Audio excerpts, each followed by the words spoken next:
தொல்காப்பியம், நன்னூல் முதலிய பேரிலக்கண நூல்களை பாடசாலை மாணவர்கள் படிப்பது எளிதன்று என்பதைக் கண்டு சிறிய தமிழ் இலக்கண நூல்கள் சிலவற்றை எழுதி வெளியிட்டவர் யார்? ஜி.யு. போப். ஆங்கில மொழியில் எழுதப்பட்டிருந்த தமிழ்நாட்டு வரலாற்றை தமிழில் எழுதி பதிப்பித்தவர் யார்? ஜி.யு. போப். தமிழ் எழுத்து வரி வடிவத்தை திருத்தி எழுத்து சீர்திருத்தம் மேற்கொண்டவர் யார்? வீரமாமுனிவர். பரமார்த்த குருகதை என்ற நகைச்சுவை நூலை இயற்றியவர் யார்? வீரமாமுனிவர். தம் கல்லறையில் இங்கே ஒரு தமிழ் மாணவன் உறங்கிக் கொண்டிருக்கிறான் என எழுத வேண்டும் என்று உயில் எழுதி வைத்தவர் யார்? ஜி.யு. போப்.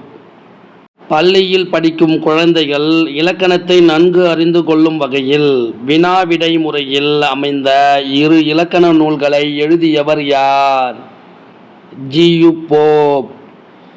தமிழகம் வந்து தமிழராகவே மாறி தம் பெயரையும் தத்துவ போதகர் என மாற்றிக்கொண்டு தமிழ் பணிபுரிந்த ராபர்ட் டி நொபிலி என்னும் மேல்நாட்டு இறையடியாரைப் போலவே தாமும் இறைப்பணியை செய்தவர் யார்? வீரமாமுனிவர். தமிழ் மொழி பற்றினால் தைரியநாதர் என முதலில் தம் பெயரை சூட்டிக் கொண்டவர் யார்? வீரமாமுனிவர்.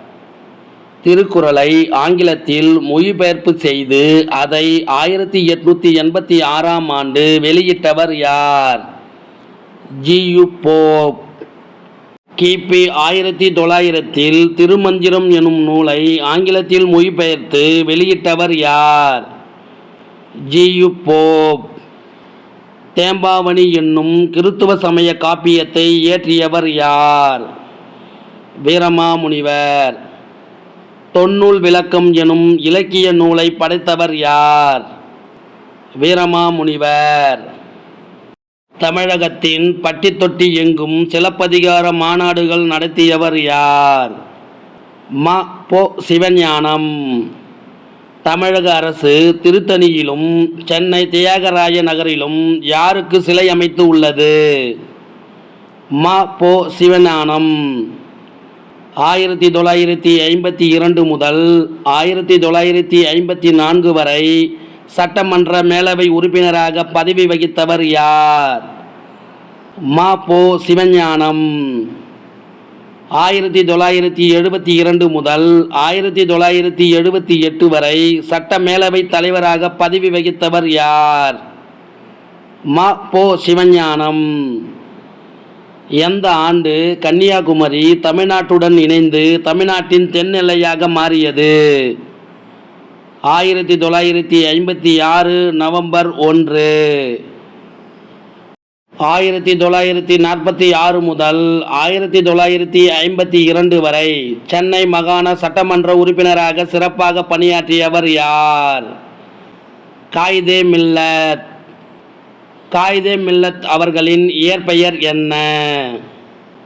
முகமது இஸ்மாயில். இப்படிப்பட்ட தலைவர் கிடைப்பது அரிது, அவர் நல்ல உத்தமமான மனிதர் என்று காயிதே மில்லத் குறித்து கூறியவர் யார்? தந்தை பெரியார். தமிழ் மொழியை நாட்டின் ஆட்சி மொழியாக அறிவிக்க வேண்டும் என்று நாடாளுமன்றத்தில் கூறியவர் யார்?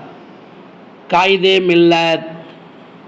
தமிழக அரசியல் வானில் கவ்விருந்த காரிருளை அகற்ற வந்த ஒளிக்கதிராக காயிதே மில்லத் அவர்கள் திகழ்கிறார் என்று கூறியவர் யார்?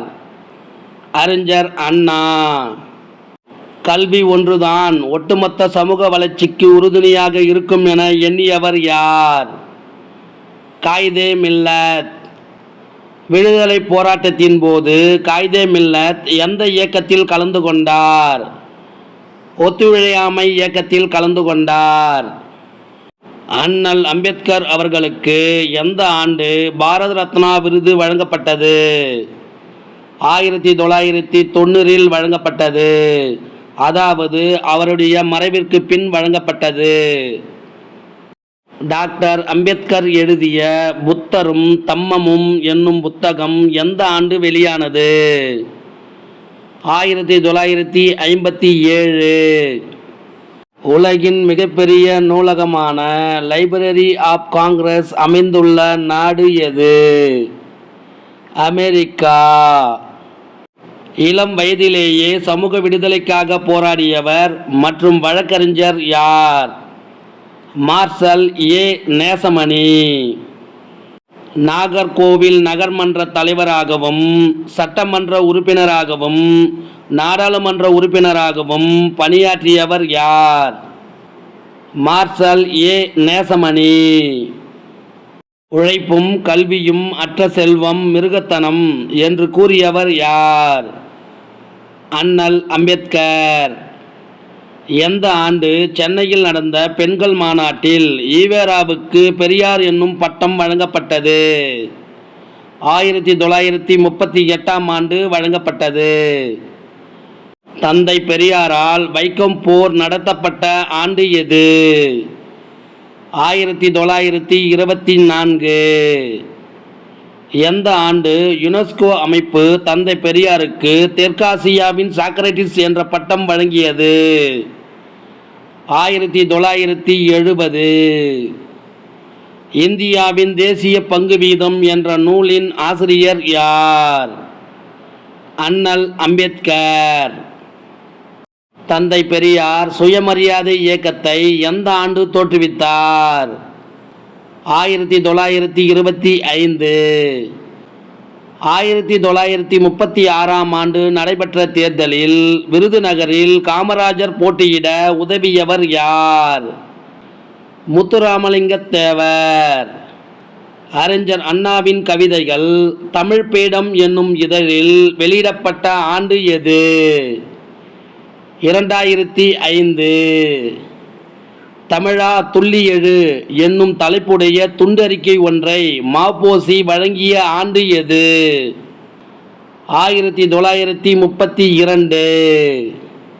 வாழ்க்கையில் அடிப்படை தேவைகளுக்கு அடுத்த இடம் புத்தகச்சாலைகளுக்கு தரப்பட வேண்டும் என்று கூறியவர் யார்? அறிஞர் அண்ணா. இந்த வினா விடை உங்களுக்கு பிடிச்சிருந்தா சின்னதாக ஒரு லைக் பண்ண மறக்காதீங்க. தேங்க்யூ.